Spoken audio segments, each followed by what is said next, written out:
Hello, everybody. You are now listening to the Overflow Podcast with Jay and Joaquin. Yo, what's up, everybody? This week's episode of the Overflow Podcast. We are back after like a week off. Schedules have been a little bananas. Things have been a little crazy, but that's okay because keep pushing, right? So, welcome to this week's episode. As always, I'm Joaquin. And I'm Jay. What up? And we are here. As you can see, I'm in the Bat Cave. Got a rep, got Batman. Now I'll do this just once, only because Jay, you can't see him because of the glare. Yeah, but I like the silhouette in the other one, right? I remember that. That was dope idea.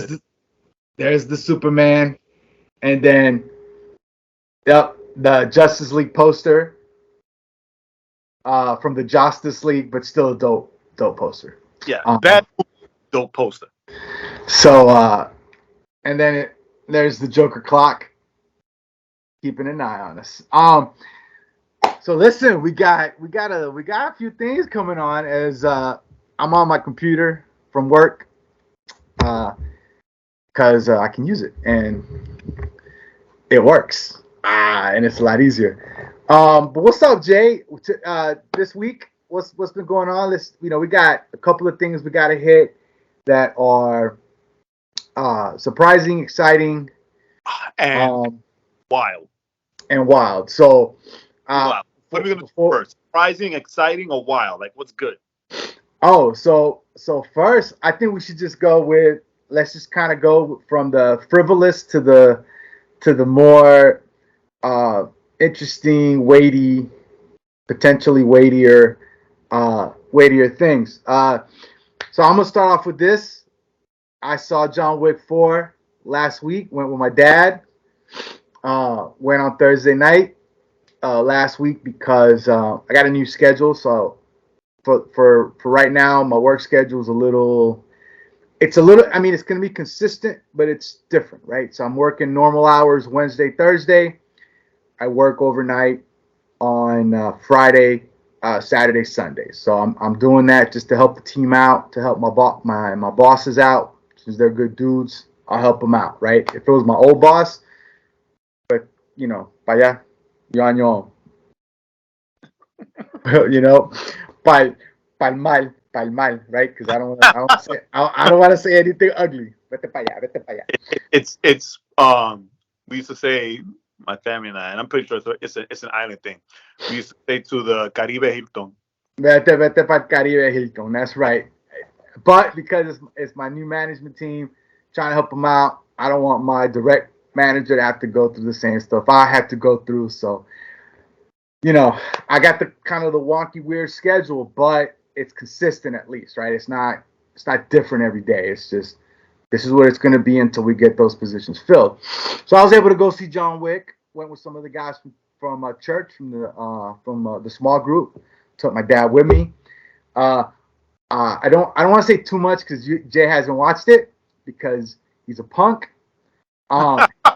And because he thought he was being slick and he was gonna go watch it for free, and he was like, I'm gonna watch it before you guys. No, don't even. Don't even. I wasn't trying to be slick. I tried to get past because you're still in Atlanta. Right. But it's so funny, right? Because the passes for Atlanta, they get scooped up quick. Right? Quick. And since I'm now in St. Pete, not as quick. Like, everybody's just chilling. Right. They'd rather go to the beach than go to the movie. You would think, hey, it's 80 degrees at 7 o'clock at night. Let's go to a free movie in AC, in a room with AC. Nope. Yeah. So I will say this.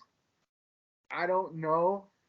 According to Rotten Tomatoes, it's the best reviewed of the John Wick movies. Yes, it is. I saw that. And I remember I showed in our conversation, the first one was the lowest rated. Then it went 1 and 2 were rated this, or 2 and 3 were rated about the same, and then this one out. So I gotta say, this is top 3 movie series all time. I was reading how they were asking the director or the creator, director, whatever, about a 5th movie, and his response was like, "I don't think I want to do a 5th movie. I don't know what it is." Right, you're right. Keanu said he's not, like, he'd be interested, but it'd have to be the right story, right? The right reason to do it, because I hope they don't do it. I'm hoping to see it this weekend, right? Yeah, I hope they don't do it because it ends. I mean, it's perfect ending. Perfect ending. So I think, I used to put the Bourne trilogy, especially at top 3. I think it knocks it down. Really? Yeah, I get that.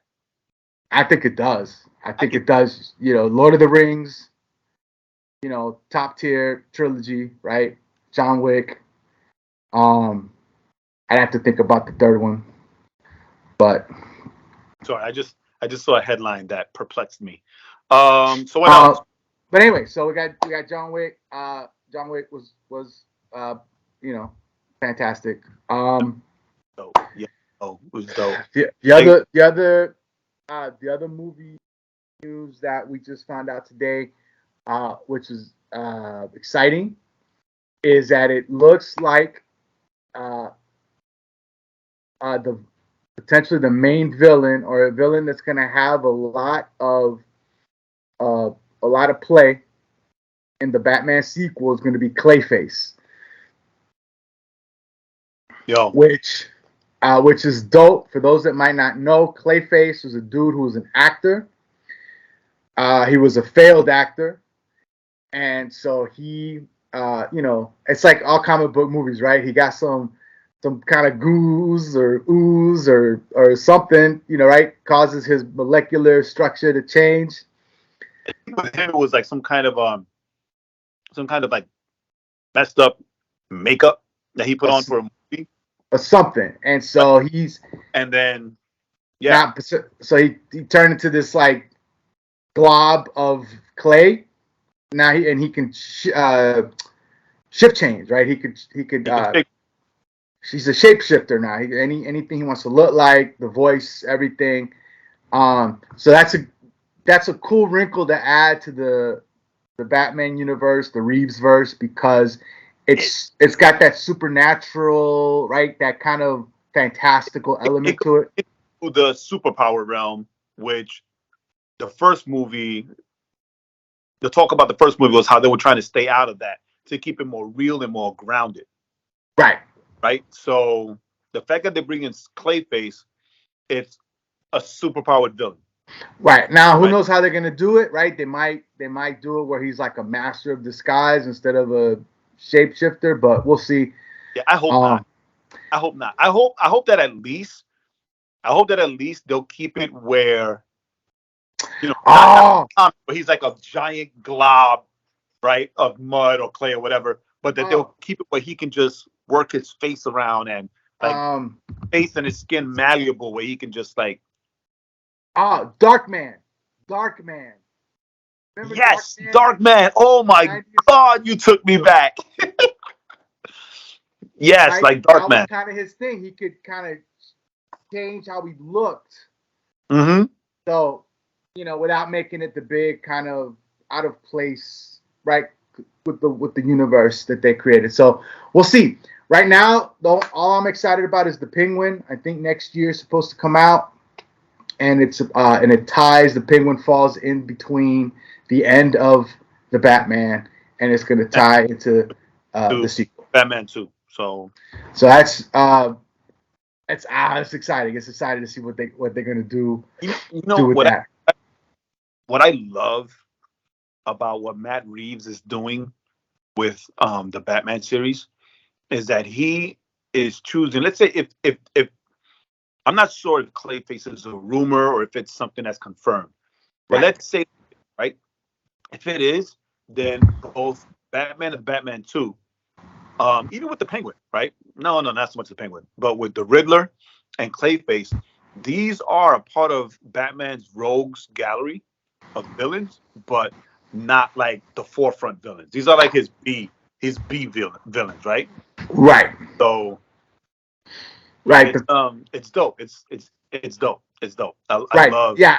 Right. The He's fact. the not bigger names like the Joker, Poison Ivy, Catwoman. Like he's not taking these bigger known villains and doing anything with it because that's easy.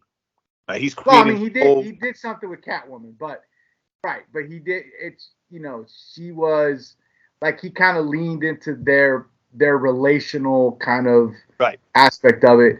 I like the fact that he kind of introduced the Joker, but he left him as like kind of this mysterious. Yeah, Like we don't.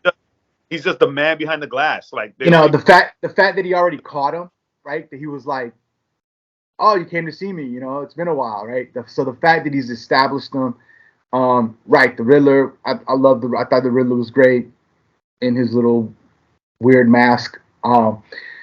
So yeah, I love the Penguin. I love the fact that he's like this gangster. I love those aspects of the new Batman verse where Batman's brutal.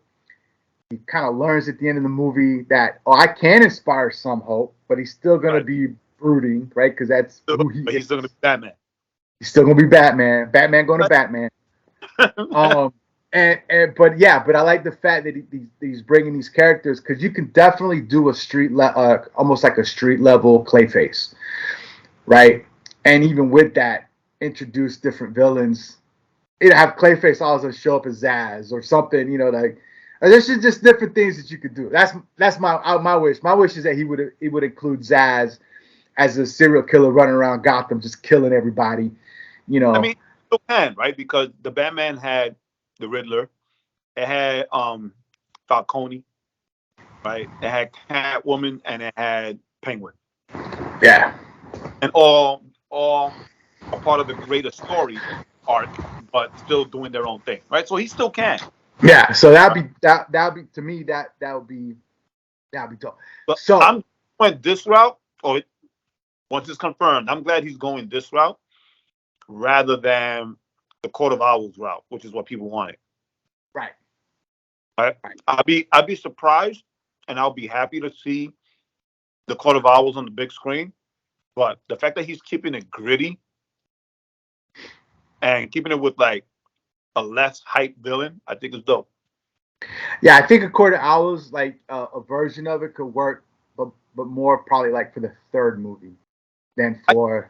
Introduce the Court of Owls as the Illuminati of Gotham, right? So this legendary group of people, or like urban myth of a group of people that are in charge and pulling the strings of everything in Gotham, but they keep it as like an urban myth, like in the background. That's just like stuff they say. It's just whatever. But Right. And then the third one, bring them to the forefront. Right. So like right? in the third, yeah, We are still here. Right. Yeah. The third movie, the third movie, right? Yeah. His greatest fight, like Talon, right? Who's like this uber assassin, right? You could kind of pushes him to, instead of using the Bane, pushing him to the edge, leave Bane out, and use Talon as the one that pushes him to like the edge of his abilities. Where they brought in the Court of Owls. Remember, the Wayne family, it's old money, right? Right. They were a part of the Court of Owls, right? Because they're old money. So it's. They could do it. DC, if anybody DC hears this, hey, we got ideas. We got ideas. We can help. Hey, James Gunn. I still say we had the best way of doing the DCEU with the Justice League first. All you haters out there, you know what you're talking about. Now, we had haters on that. I don't know. I'm assuming we did. I'm co-opting the haters from other places. And then we're gonna end with this as we move on to the other stuff. Is how unfair how unfair is it that at the end of April they're showing Man of Steel, BVS,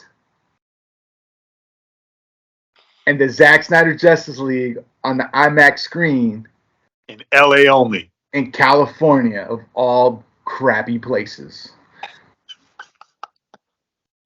Sorry, anyone in California that might be listening to this, but not sorry. I'm not sorry. Sorry, but not sorry. Unless it's Zack Snyder, if you listen to this, I doubt it. But if you do, we would not be upset if you fly us out. I mean, invite us, fly us out. I got plenty of vacation time, so it'd be no thing. It'd be no thing for me to take the time. But yeah, so they're gonna show. I'm gonna take the hat off. So they're gonna show all three movies. You know, I was like, man. So you know what I'm gonna do? You're gonna watch them at home. I'm gonna watch them on the same days in my theater. You know what? I'm gonna do the same thing. We should do a watch party. I'm gonna do the same thing. You know, that's fine. I own the first two. I think I own both of them in 4K. So I'll go buy the third one in 4K. That way I can have all of them. So yeah. So all I'm gonna say is, stinks that. And then you see the posters. Some of the posters. I hope they put some of them. I hope they put them for sale. Like the one Jim Lee's work. Did you see this? The pencil drawings. The one Jim Lee's doing. That's the one I want. And I just on the pencil drawing alone, I was like, that's the one I want. So, yeah. So that's okay. That's it. I'm done. I'm gonna go cry on my pillow because I'm gonna be able to watch. All right. To bring things more. Right, so that's we always have to nerd out on all things DC and so movies, comics and stuff. Thing. But now, something personal for me. For those of you who have been following us, know that Juice and I used to work with Creation Fest, right? Creation festivals. Years ago, we were there for like 3 to 4 years, managing hip hop stage, creating and then running the hip hop stage. The hip hop stage, right? Booking artists for them. So we're connected. So this week they posted on their social media that Creation Fest will be no more. Right? 44 years, I believe is what it is. Right. History of Creation Fest. Creation Fest was born out of the Jesus movement. What inspired the movie Jesus Revolution. So it was born out of that movement, and it used to be known as the Jesus Festival, but right on the nose. And then it became Creation Fest, and it's been for years, 5 states, 5 cities, then down to 4, and then back to the one in Pennsylvania. But it doesn't matter because now it's gone. Yeah, now it's no more. So right, so there are went out for Creation Fest. Right, there are people all across the country, because I've met people all across the country that have gone to Creation Fest, that have been impacted in some way or another by Creation Fest. I know people, Joaquin, that Creation Fest was as a part of their lives as like going somewhere for summer vacation through families, like through generations. Right. So from the first Creation Fest, they would go every year, then their kids, the grandkids, the great grandkids, like going on for generations. They just have always gone, and now they're working there. They work for, or they volunteer. Right. So yeah. So it ends with the Gen X. The Gen X kids ended it. Yeah. The thing is that to be completely honest, right, as a guy that worked for them, it's an outdated mode. Right. It's an outdated mode. Before, in the 70s and whatever, it was big to go to these festivals and camp out there for days. Right. But now it's an outdated. These millennials and Gen Zers don't want to, if it's not glamping, they're not interested. Right.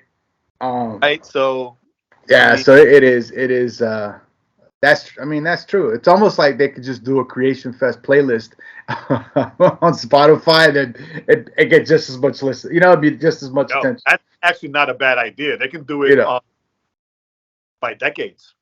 yeah, that would With be the dope. artists that appeared. You know what? I'm gonna run that by the owner. Yeah, that would be kind of dope. That would be kind of dope. That you could be like 91 and 93, and I take all the ones from the 90s and just put them all to one big playlist. Because that's kind of what Right? that's Yeah, kind of where we're at. they could do playlists by the decade of the artists that performed in Creation Fest, right? And then the different genres, right? So the CCM, the rock, the hip hop, right? Yeah, the hardcore kids. Yeah. Yeah, that's dope. That's a dope idea. I'm a pitch it to the owner and take all the credit for it. So That's cool. That's cool. We got a recording of it, so my lawyers will be talking to you. Right, and nothing personal. And to continue in that mode, right? We found out this week that apparently, I guess the artist formerly known as Blac Chyna, because I don't know if she's still going as Blac Chyna. No, she changed. No, I just read earlier today. She's she went back to her government name. Nice. I don't know what that is. So the artist formerly known as Blac Chyna has given her life to Christ and has even gone on to not just, because I don't think it was her that posted that she did this. Someone else posted videos of her being baptized. At least I saw videos of her being baptized from someone, right? But sadly, and this is sad and telling, right? Sad and telling that the world, or let's say like the secular world. I wouldn't say sad. I would say unsurprisingly. No, it is unsurprising, but like it's still sad because like when somebody does something to better themselves and better their lives, you celebrate, right? You celebrate, right? Like, or even, or if in this case, when you don't know them, like we don't know her, right? But we read that and it's like, yo, that's good for her. Like that's dope, good for her, right? Even if you're not a believer, you can still say if she did this to better her life and to better herself, then good for her, right? But instead, people are attacking her, they're criticizing her, they're tearing her down, they're making fun of her, right? It's wild to me. It's wild to me that they would attack her and criticize her for shutting down her OnlyFans. But see you're being funnily enough, you're being more generous than I would be. I don't. So here's the thing, right? If she had said like, oh guys, I've given myself to Buddhism and I'm gonna be shutting this down, then they would have praised it, right? They would have been like, oh, that's so, you go girl, but it's because she's going, I'm leaving all this for God. But yeah, for the Christian God. Right? For Jesus, right? So the world attacks it. I mean, Stephen which is the Baldwin that became a Christian? Stephen, right? I know what you're talking about. Stephen Baldwin, right? Wasn't he was the Baldwin, right? Oh, you said Baldwin. I thought you said the bald one. I'm like, oh, what are you talking about? I don't know, Baldwin, yeah, right? Yes, Stephen Baldwin. He became a Christian, and he just kind of left it all, right? Who was that? Who was that other artist? There was another artist. I think she was a singer, who also professed faith in Jesus, and she also was basically like canceled by the mainstream, by her fans and by mainstream music. It was last year. MIA. Right. MIA. Yeah. Let's see where. Okay. She's gone back to her name, Angela White. Nice. So, believers, there are two things I'm gonna ask. The first and most important thing is to pray for her. Right? Pray for her because we already see the attacks that she's going through. In the natural realm, yes, it's being pushed by the supernatural realm, demons, the demonic realm. But pray for her. And then pray for her for number 2, which probably is equally as important. And Joaquin, you're going to know what I'm talking about. Pray for her.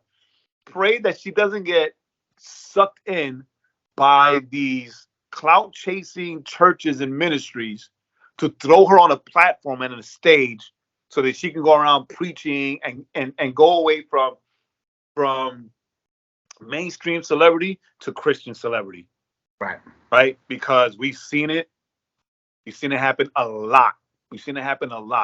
And the best thing for her is to push back on that, not do that. Just get into a Bible believing church that teaches proper theology and just commit to being disciple. Just be disciple. Like do a Hector El Father or Hector Delgado, right? You know, they try to platform him too when he came to the Lord, and he rejected all of that. So let's see more. Right. And you know what's crazy is that so BuzzFeed, the title is she stopped posting on her 240 million OnlyFans account. All right, so and I say that 240 million. That's a lot of money to walk away from. That's, you know what I'm saying? Like, it's one of those things where you're kind of like, that's like, wow, right? Because, you know, a lot of people will go like, oh, well, you know, I'm changing my OnlyFans to Christian content, right? Whatever, right? Whatever, I don't know.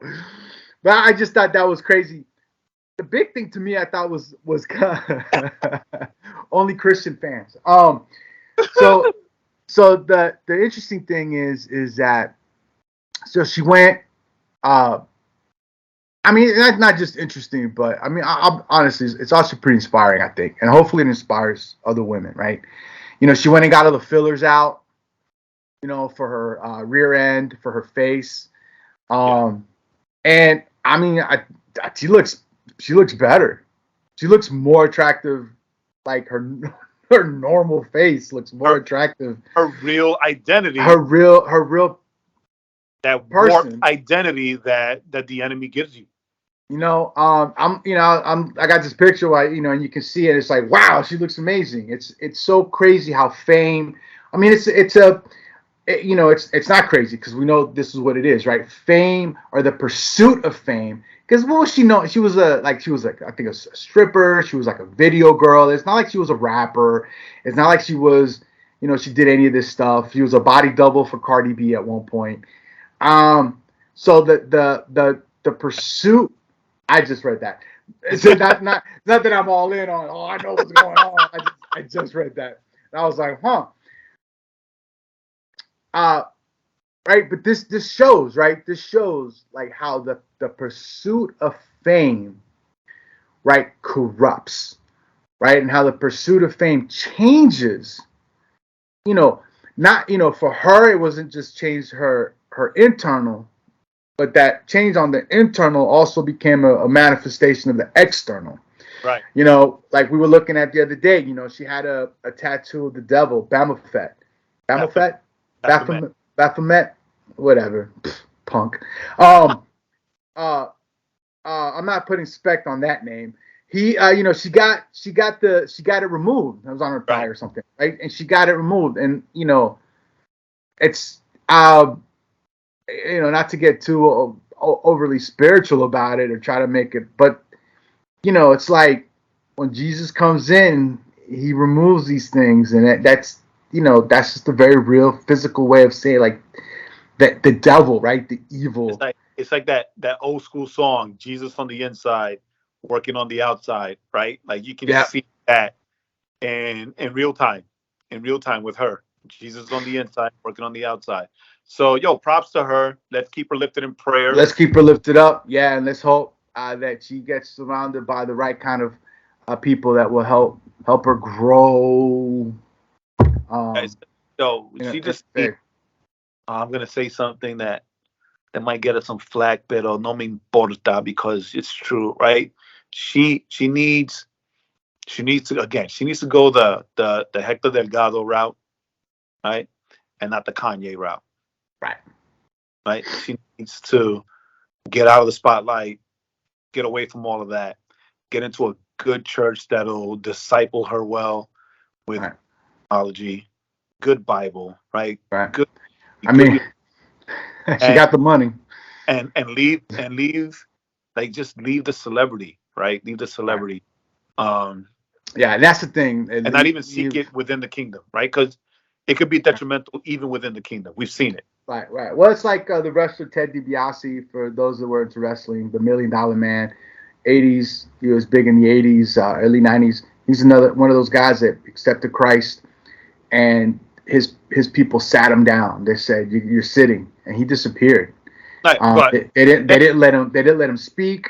They let him go. They didn't even let him go share his testimony. Right. And then on the flip side of that, Sting, another wrestler who accepted Christ, right away, like, he left wrestling, and then right away they threw him on the speech circuit, right, to go and share his testimony and do this and do that and do whatever, and just threw a lot of money at him and whatever. And I don't know if he's still a believer, but I know he went back into wrestling, right? So yeah, well, I think he is. It's fine. Well, this section will be more for Joel, right? Since he loves wrestling. But Rey Mysterio is a believer. The Undertaker is a believer. The Undertaker, right? That's crazy. So it looks like God's doing something, right? He's moving.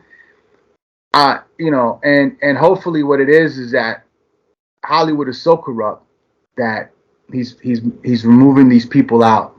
Right, he's taking people out of Egypt. And it's amazing how the more post-Christian and secular and humanistic we get, even within some churches and some movements, right? The more we see these celebrities like bouncing. Right. So and coming to acceptance of Christ, right? Yeah, that goes to show, right, that it's all a house of cards and a fun house of mirrors, right? It's all an illusion. And then on the flip side, the wild news that we have, and I guess we could discuss this a little, because I think we're going to have differing viewpoints on this, Joaquin, is... I'm against it. Yesterday, we found out that Carl Lentz is serving in a church again, not as a pastor, but as a strategist. Whatever that means. Yeah, whatever that. I guess he's gonna come up with ideas to bring people to church, right? Whatever that means. He's at Transformation Church with Mike Todd, right? And for those of you that may not know, when I first heard Mike Todd preach, it was at a VU conference. Before he was Mike Todd, he was just Mike Todd, right? But with Rich Jr., Lentz, Veach, Smith, Judah Smith, Rich Jr. would invite him to the VU conference a lot, right? And I'm not gonna front, right? To me, that's what platformed Mike Todd and brought him on. I might be wrong. I don't think I am, right? So to hear that Lentz took a position at Transformation Church didn't shock me. Like, it didn't surprise me. Not because not because of anything controversial, just because of the relationship I know that they had, the friendship that they. It was surprising because it came out of nowhere. Mike Todd's had some questionable preaching issues. He seems to every couple of months say something that people are like, what? Wait a minute. You know what? It's not surprising. Ready? My beef with this is that, and I know it's just me, but it might not be. First of all, like, he disappeared, right? He disappeared to go get his stuff together. They went to Florida, I believe. Yeah, the last thing I heard, was that they were in St. Pete. Right. So So my question is let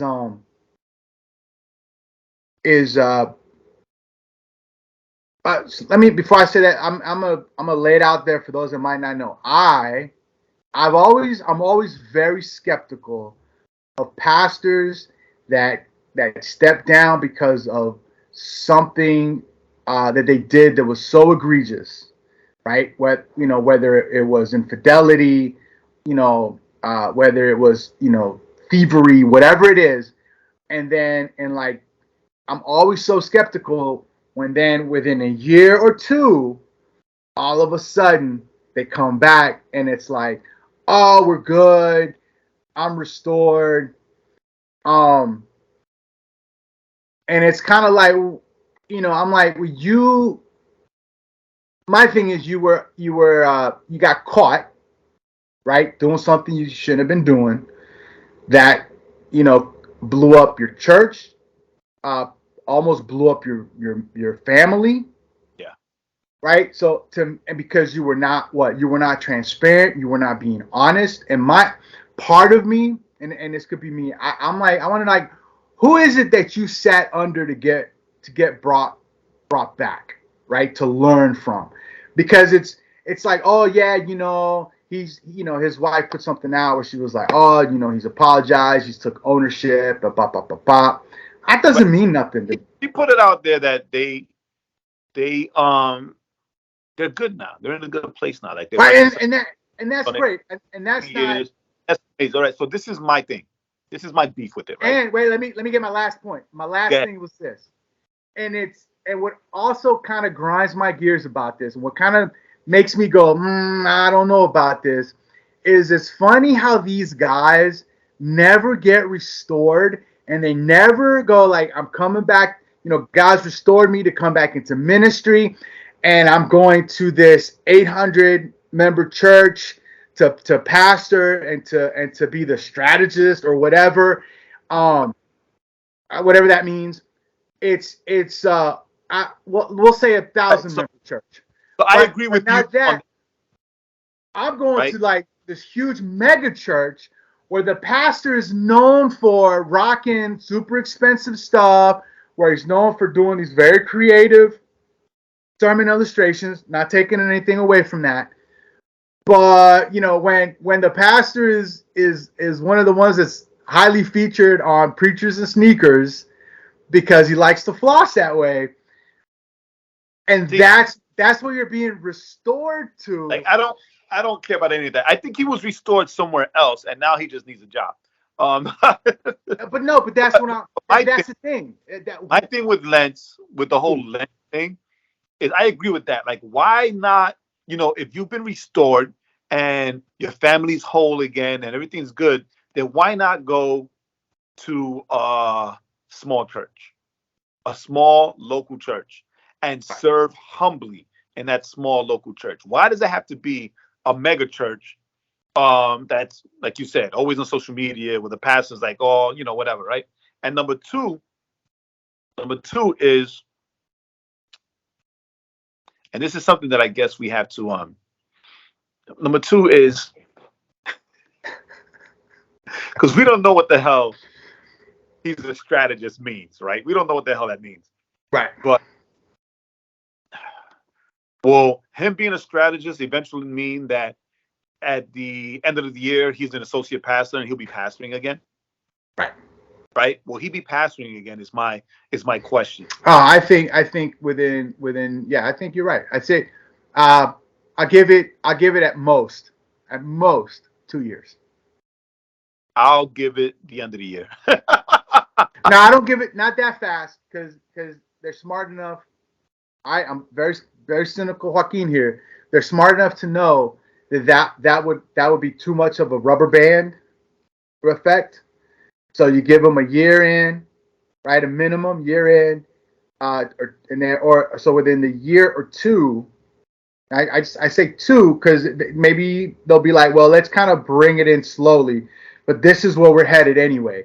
And let's say within a year, 2 years, an actual year, 2 years, then all of a sudden, oh, he's going to be one of the preaching pastors, or hey, Transformation Church is starting Transformation Church in Nashville, so we're sending him to be, or in Austin, right? Because Austin is booming right now, right? So let's just say Austin, right? So we're sending him to Austin, Transformation Church Austin, just to start a church because there's a lot of comedians and a lot of celebrities and a lot of people moving into Austin, to start a branch of Transformation Church there, and then it's like, well, you're just going right back, right? You're just going right back into the thing where your ego, where you just weren't able to handle it and caused you to fall like David, really, right? I mean, talk about parallels. Fall like David.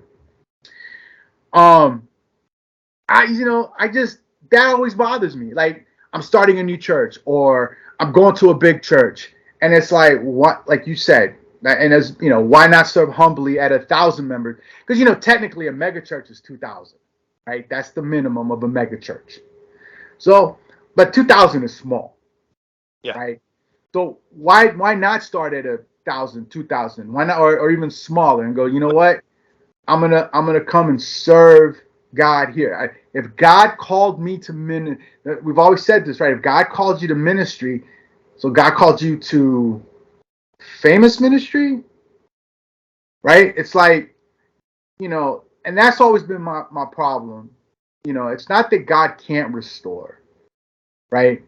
But it's right. it's funny how people always seem to be restored to, like, fame, or restored to fame is not the right word. I don't know what the word I'm.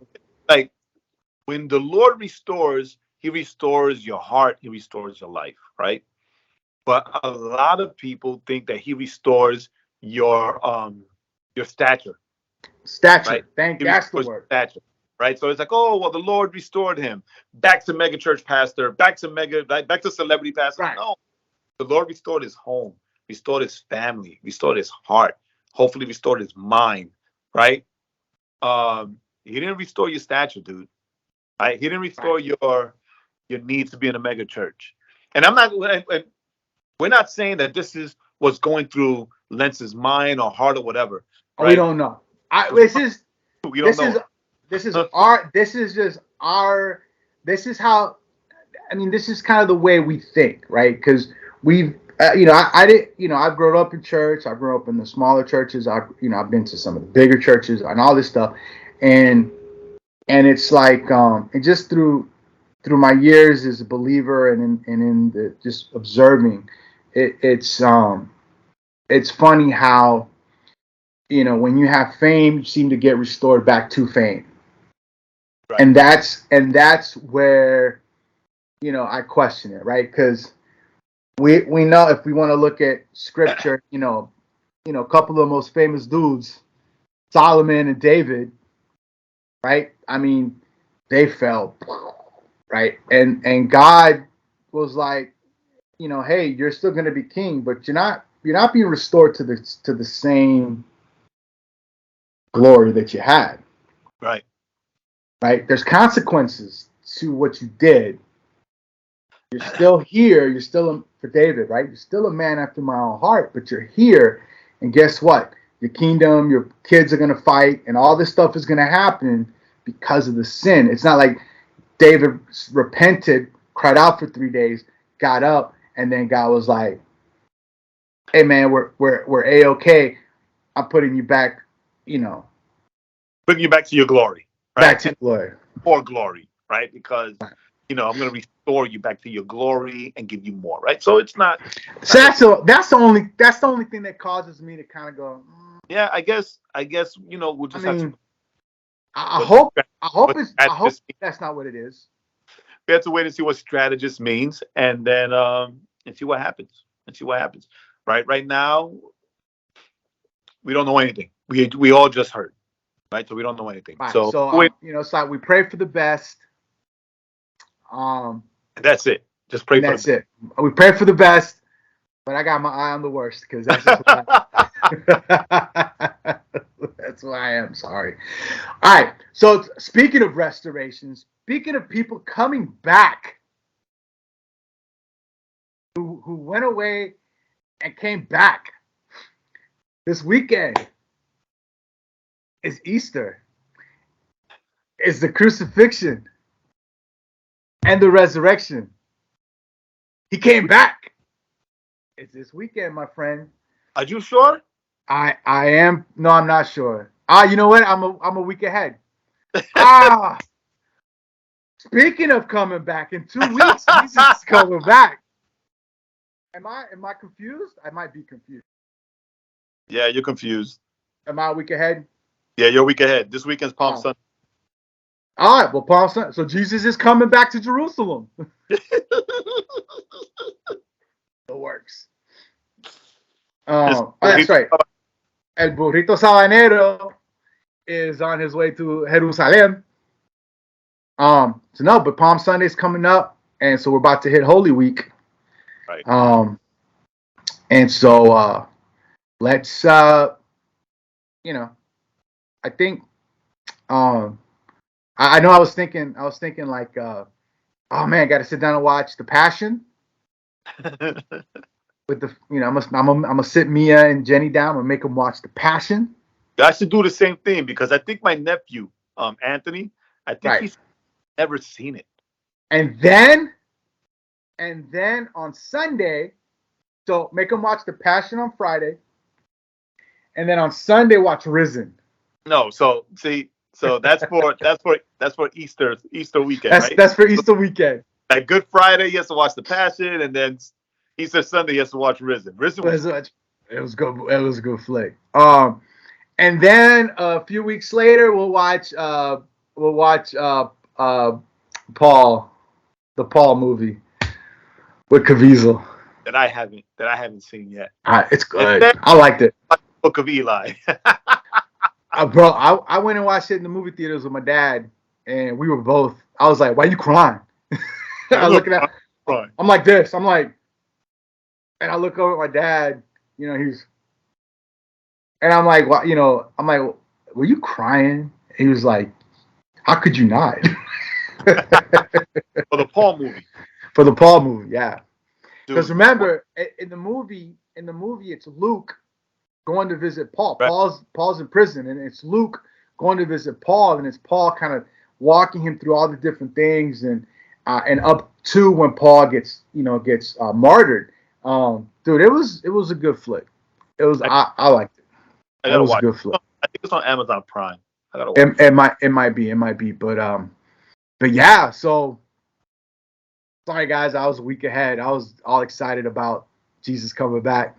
I'm watching the movies. So scratch my my it's excitement. Funny. I remember when The Passion came out. Theaters, right? Yeah, I saw it in the movie theaters.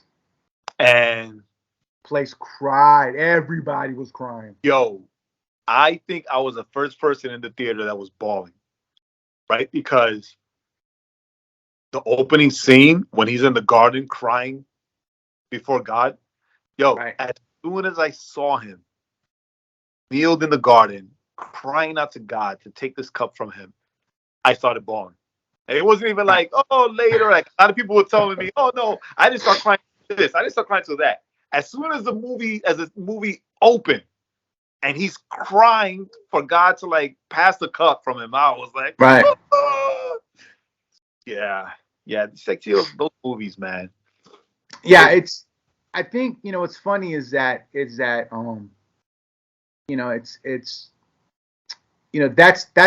how a movie kind of pulls that positive emotion out of you, right?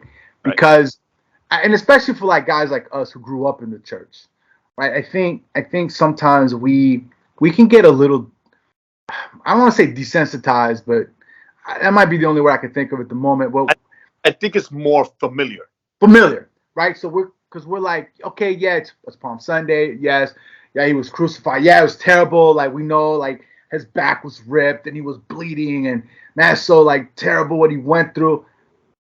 But then when Mel Gibson put pictures, a moving picture and we saw with our eyes what it looked, what it potentially possibly looked like. Yeah, word.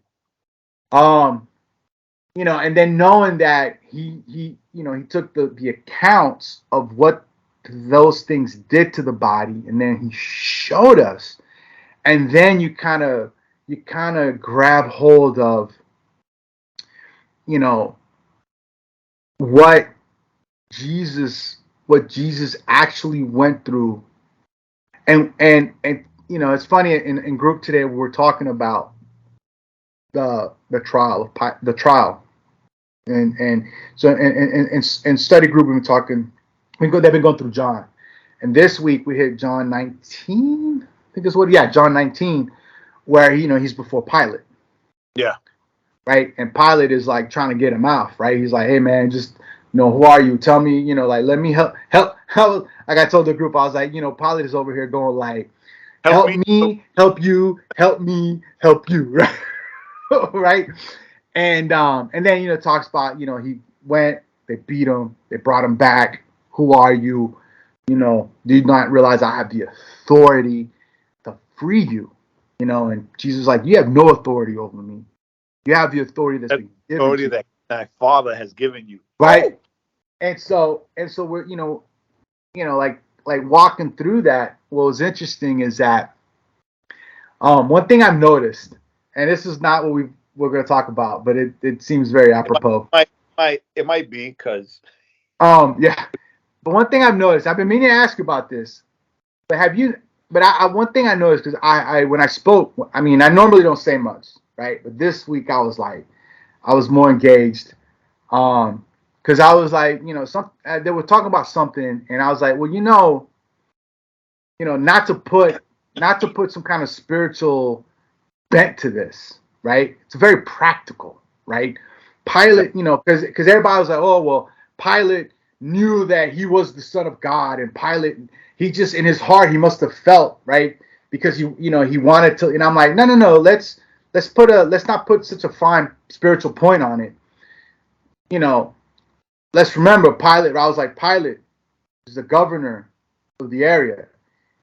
He's got a riot on his hands if he doesn't squash this, and if they riot, he's dead. Right. This isn't and not so much by the rioters, but by Caesar. By Caesar, right? By for Caesar. losing control of his area. Yeah. Right. Caesar shows up going pizza, and then that's little Caesar. Oh, Big Caesar was in charge during that time. Okay. Big Caesar shows up with some wings and throws them at his face. You're dead.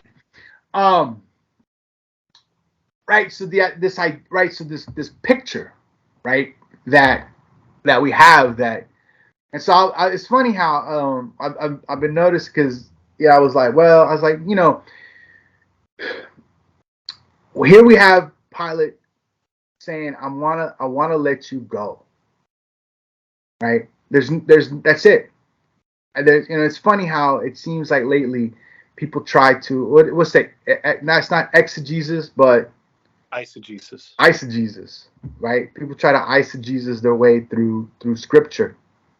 And so I just thought it was interesting that, and maybe that's why I thought it was this weekend, because I've been thinking about the fact that when we look at how Jesus, and maybe even it's a picture of look at what's going on with Blac Chyna, where people are like are coming after her because now she's walking and she's trying to walk with God.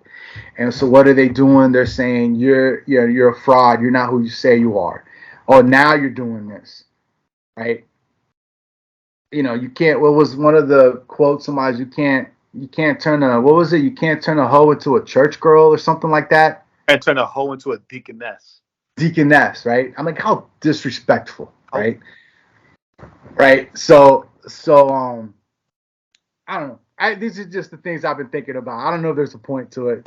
Yeah, what's the point with I don't know. Pilate? It's just something. It's just Was I it feel like that they were trying to spiritualize? they're trying to spiritualize everything and make it eisegetical. Is that a Ice, word? ice, Eisegetical. ice. Eisegetical. Right. So No, but I've been thinking like, oh, I should. no, because I'm saying, like, I'm about to say, like, you knowing where and how I grew up, right? So I grew up hearing that, right? Like, oh, Pilate must have felt something in his heart, tugging in his heart, and that's why he wanted to let Jesus go, because, right? And El Rebelde coming in, but what if he was just, trying to stay alive? Right.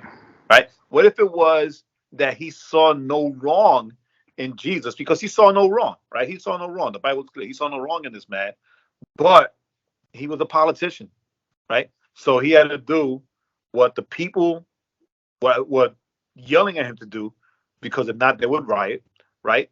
And he had to do what his boss was demanding of him to do, which is to govern the area and whatever, which is why he went strategically and got the worst of the worst to swap places with Jesus. Right. Like, he went and he got Barabbas, right? And Barabbas was, they always paint Barabbas as like as a part of the rebellion. Oh yeah, he was but he was a murderer. I read Right. in the historical books, right? So and the books of Josephus and other historical witnesses, how Barabbas was like a trash of a human, right? He was like a child rapist. He was a murderer. He was all these disgusting things, and the people cried out for Barabbas, right, over Jesus, and that shocked Caesar. It shocked Pilate, right? Like, yo, is you sure you want Barabbas, right? So I think I agree with you. I agree with you. I think that sometimes we try to over spiritualize a lot of things, right? And I believe that if Pilate did have this spiritual tug of war, right, concerning what to do with Jesus, then I think one of the four gospels would have mentioned that. Right. I think one of the four gospels would have mentioned that, because it mentions it with other people, right? But it doesn't, because we we tend to forget. We tend to forget that the meeting that Jesus had with Pilate and everything that happened, including the people screaming out for Barabbas, it was all the will of God to happen for our salvation. Right. Right. So did Pilate not want to kill Jesus? No, he didn't. Not because of some spiritual thing, but because he saw that there was no sin in Jesus, that he did nothing wrong. Like, the Bible is clear. He that's why he washed his hands. He saw like no wrong in Jesus. Right? Right. And so the act of washing his hands was to symbolize not taking any blame for giving you what you want and doing what you want to do. Like, wash my hands. This ain't on me. This is on you guys. You people are crazy. It's like you're putting the man to death, and you're letting free like the worst part of you. A terrorist. Right. So yeah, I agree with you. I agree with you. I think sometimes you want to make you want to make Darth Vader into a hero, right? Right. So we try to see like some good, right? Not more controversial statements. Not all good people are believers of Christ. Right. Just like not all believers of Christ are good people. Right. So right. Right. So all that to say that I agree with you. I agree with you. I don't think Pilate had like a struggle of beliefs of giving his life to Jesus or not. I think it was just him trying to save his butt and giving the people what they want and being in the bigger picture of what was supposed to happen, so that to lead Jesus to the cross, to give himself up as a lamb for our sin. Right? So yeah, I don't know. It's just one of those, like it got stuck in my brain. Like like it's just So I guess that's why I was thinking Jesus was coming back this Sunday. It's next week. This week next week is the full entry, right? So right, and the we get up palms, the Last Supper, right? Yeah, the Last Supper, right? So it's all good. It's all good. So we're gonna end, but we're gonna end with a statement, a reflection of things. So we all know, and we saw in the news, the school shooting that took place in right? And it's heartbreaking. It's heartbreaking. Yeah. 6 people were murdered, 3 of them being 9-year-old children, which is basically Bean's age, right? I mean, right. He's still it's like it's still there, right? Just for being kids and just for going to school and just for minding their own business. Right. This person, according to things that just keep coming up, she had this whole manifesto, and she also chose the school because it didn't have it had light security. Right. So all this to say, we're not going to go into the politics of anything. Nope. Not right now, because we don't have the time. But pray for the families affected. And when I say the families affected, I don't mean just the ones that are affected directly because of the family members that were murdered, right? But every child in that school is now scarred and traumatized for the rest of their life. And I'm gonna say controversially, I believe, some of the things I've read, this girl's parents were not bad people. It doesn't seem like they were bad people. They were helping. She was going to counseling. It's come out that she was, supposed to be going to counseling, getting counseling. She lived with her parents. They asked her. They had asked. They knew of her having one gun, one weapon, and they asked her to sell it, to get rid of it, because they were concerned. She'd been getting mental health help. She lied, and she said that she got rid of it, and she got rid of the one. They just didn't know the other, like, 7 that she had, right, or 5 or whatever it was. Did she have that many? Wow. Something like that, right? And so, but as I was reading, I was like, it's because in a lot, because in a lot of these situations, a lot of times we get, we see like, oh, like the parents didn't know anything. Right. The parents, but no, in this case, like the parents actually sent her to that school when she was a little girl. Like she went to that school. Remember, the parents were, she was living with her parents, and they were sending her to counseling. It seems like, and so at the same time, I think we should pray for her parents too, because as horrific, it's because they lost, they lost a child too. Granted, their child did a very evil thing. But I can't imagine. It's like on both spectrums, right? It's hard to imagine thinking that you sent your kid to school and they lost their life. It's got to be just as hard to imagine that you were trying to help your child and they committed such a heinous crime. Right. And you tried to help them. But that's the thing, though, right? That's the dichotomy of being a Christian, right? Because remember when years ago when my nephew was murdered, right? That's the thing that my brother and I had to like wrestle through and work through, right? How do you mourn a loved one that was murdered, and then had to remind yourself every day that you still have to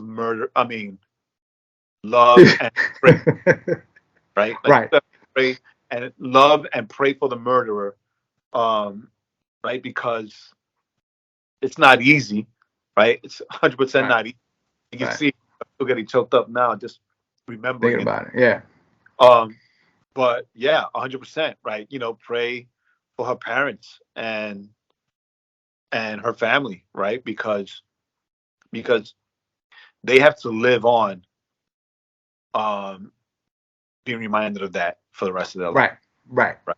And so I don't know. I just felt, like I said, as I was reading just reading here and there, throughout the day, and it was just like, wow, like, because a lot of times it seems like, people are like, oh, I didn't know my kid, whatever, blah, blah, blah. They didn't do anything. And in this instance, it seems like they really did try. And it's, and of course, this person was 28 years old. So, I mean, they also have their own agency, right? Right. It's not excusing what they did. And then the last thing I want to say about this too is, it came out that she had texted a friend. Oh, I didn't know. Yeah, it came out. It came out like the same day, I think it was. She had texted a friend. It was like, hey, this is gonna be my last message to you. I'm gonna die today. I just like whatever, right? Just it was basically like the last declaration that she made.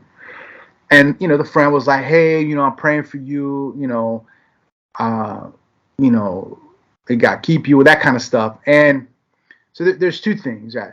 Because I was listening to a couple different things. Number one is like how horrible for this friend who also has to go like, oh my gosh, like she let me, she said this thing, and then like 12 minutes later, 15 minutes later, she committed this heinous crime. But I was listening to a podcast, and they brought this up, and I thought, you know what, it's true. And I would just encourage everyone, all of us, right? If anybody ever texts you and says like, you know what, I'm just gonna kill myself, I'm done, right? And this person, maybe sometimes look and go with the, urge with, move with caution, and get the police out there to do a welfare check. Get somebody out there to, to check on them, to make sure they're okay, especially if it's somebody that is struggling. Right. Is really struggling with something that you can't put hands on them yourself, and and shake them and be like, what's wrong with you? But yeah, so like, just that was just something that was made clear, right? It was like, sometimes, they might get mad at you. Why did you do that? Because I was worried for you. Right. Of you, and I was concerned. Then I was concerned, yeah. Right. So yeah, so just want to throw that out there. They could be mad at you, but I at least if they're mad at you, they're alive. Right. They're alive, mad at you. So they can stay mad because they're alive. You saved their life. Because they're alive. Yeah. Yeah. So just pray for the families of those murdered. Pray for the families of the faculty and the other children that are there. I know that my natural church belonging opened up their church this week to provide like counseling and prayer for anybody affected to come in and receive like professional counseling and therapy and prayer by the pastoral staff and people. So, and I think I was told that there were some people in the church whose children went there. Right. So it's always a thing. So, and pray for the family of the shooter, right? Because they're all affected. Right. All affected. And as believers, we know that Jesus gave his life for all of them. Yeah. Right. Lord loves all of them. So yeah, that's it. That's it. So, thanks for hanging out with us. It went all squirrely at the end, but that's just the way it goes. So remember, Palm Sunday's coming up. So we meet next week, and we talk about the crucifixion. It's going to be coming up next week. Next week. This week, think about Jesus coming into town, being celebrated, and then him having that last meal with his homeboys before he gets betrayed. Yeah. So pray for those that are suffering through this tragedy in Nashville, and be open to just sharing the love of Jesus with people as you move about your day. As always, thank you for those of you that hung out with us and made it to the end. As always, I'm Joaquin. And I'm still Jay. And we'll see y'all next week. Peace. Thanks for listening. Remember to go to theoverflowpodcast.com to subscribe to the podcast on all streaming platforms and catch up on all the links of the week. And don't forget to follow our playlist on Spotify.